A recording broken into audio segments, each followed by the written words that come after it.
Good evening. I'd like to call the meeting to order. Thank you all for coming out. We look forward to hearing your comments tonight on the budget. Ms. Shuttleworth, if you'll have the roll call, please. Here. Here.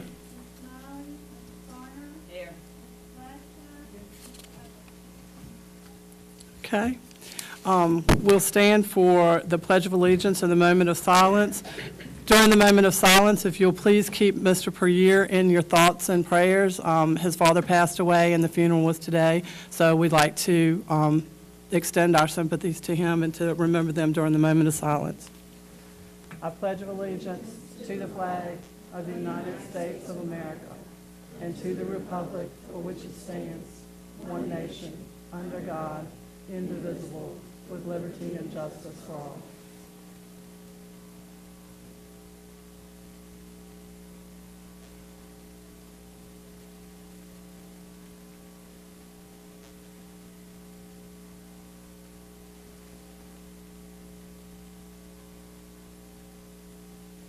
Thank you.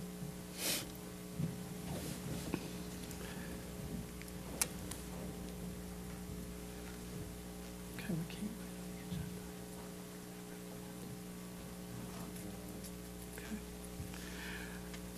we will open the public hearing at this time. This is a special board meeting that for the public hearing of the budget. We will hear from those people that have signed up prior to the meeting. And at this time, the school board members and Dr. Thornton will be glad to hear your input. We invite the public to speak on the topic of the 2015-2016 budget only.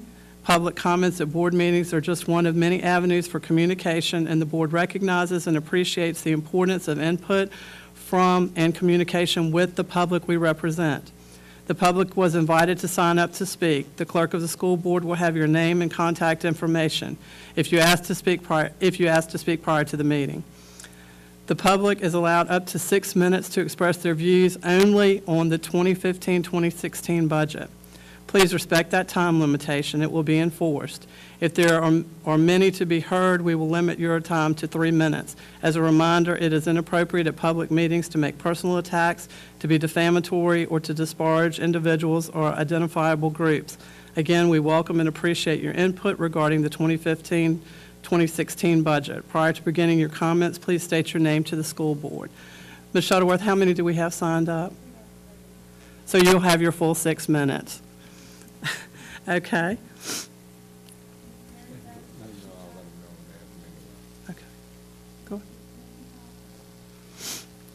Dr. Thornton will be keeping the time, and he'll let you know when you have a minute left.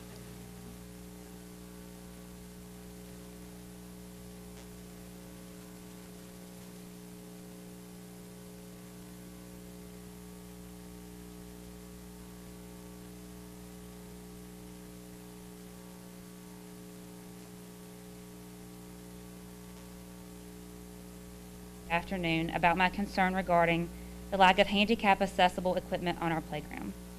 She suggested that I speak to you all tonight to voice my feelings about this important topic. In my classroom, I have children of varying disabilities.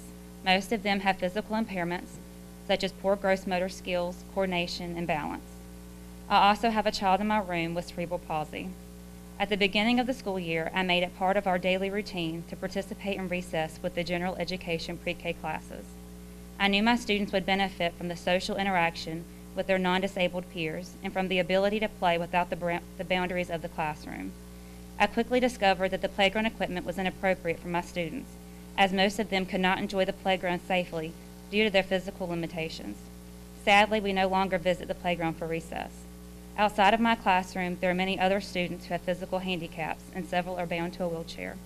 These students are often excluded from the playground and are limited in their participation at recess. Although our PE teachers have designated times for special education population, I do feel that outside equipment is needed for our children. This topic hits a personal note for me because I'm the parent of a child with special needs.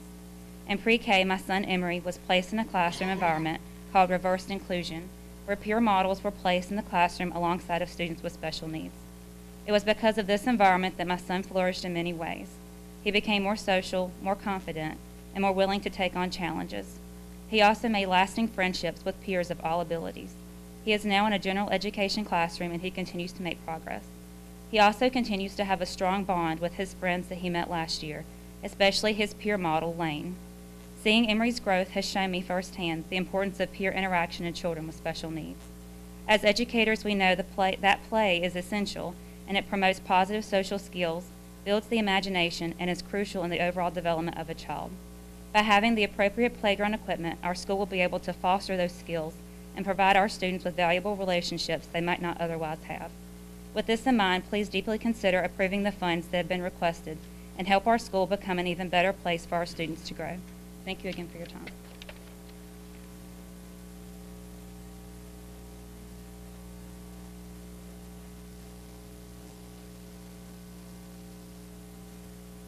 Can we ask you a question real quick, Ms. Peacock?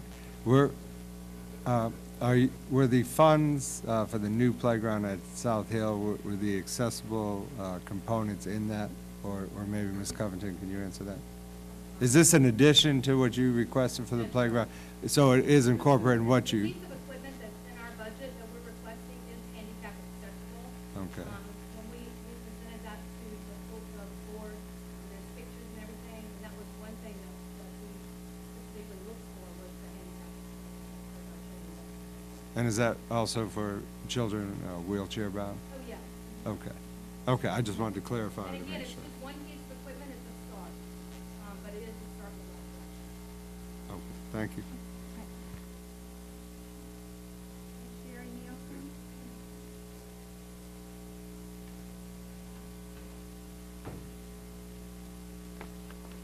Good evening. My name is Cherie Nielsen, and I'm from Brunswick County. My twin boys are currently in the 7th grade at PVMS, and my daughter is in the 4th grade at South Hill Elementary. I'm here to support Mr. Maybe's budget for the 2015-2016 to add an elective teacher for computer coding and an additional Spanish teacher. In October of last year, I sent an email to Mr. Maybe requesting computer coding to be added because my sons had expressed an interest in this. While I think general computer classes are great, I feel that we have technology is being used by students, and we need to expand on that. Now is a great time to have them understand computer coding. According to the U.S. News and World Report Best Career article, computer programmers' average salary was over $76,000 in 2013. The top 10% of programmers made $120,000 a year, and the bottom 10% still made $40,000 a year. This elective would give students a view into career possibilities. As a parent, I would also be disappointed if my children weren't able to take Spanish if they chose, due to a class being filled up too quickly. I ask that you please add the additional Spanish teacher per Mr. Maybe's request. This too would be an opportunity for a career choice for students to be exposed to at an early age.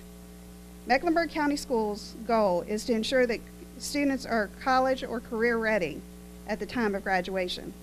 These two additions to Parkview Middle would start them on their way. Thank you. Thank you.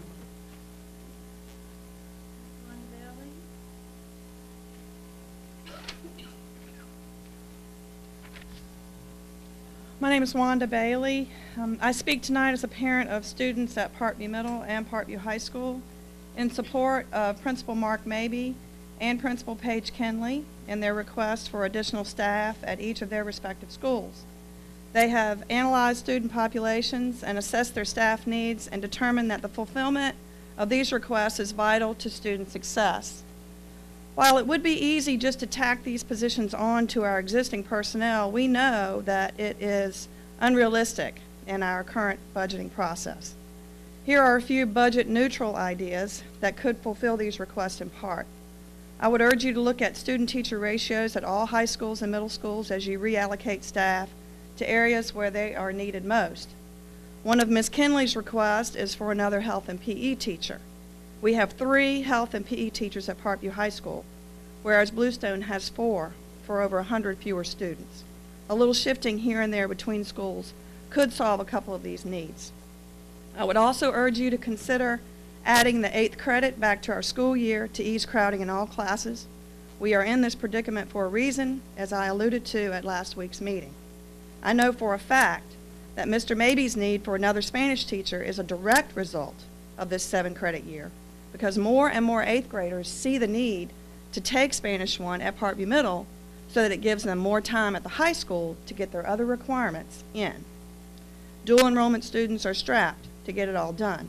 Simply put, more blocks in the day will ease crowding in those blocks and add flexibility to scheduling those blocks. Let's put it in terms we can all understand. When you slice the pie 8 ways, each slice is smaller than if you slice the pie 7 ways. And then you can afford to try the chocolate and the coconut if you so choose. I want to thank these principals for putting the needs of students first and boldly asking for what they think will help students succeed. I would ask you to be thoughtful and fiscally responsible in your solution to these requests, and let's first do the things that won't cost any more money. Thank you. Thank you.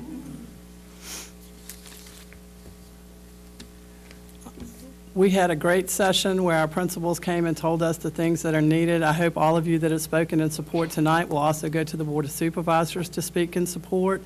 As you know, our budget is dependent upon the funds that we get for them. We will be requesting all of these things, and then it's brought back to us, and that's, if we get the funds, that's great, but then that's when we have to make those tough decisions as to where we have to cut and what has to go, or what can stay. It's not always easy. So, again, we hope that you will go to the Board of Supervisors and support these principals. They're actually going to be going and making presentations to the Finance Committee as well. So, with that, we have any more that have signed up? Okay. Dr. Thornton? Yeah.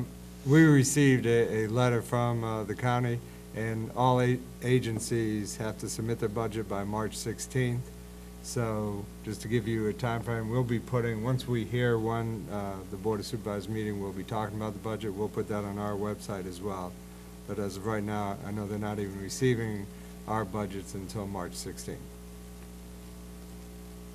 Okay. With that, our meeting is adjourned. Thank you again for coming.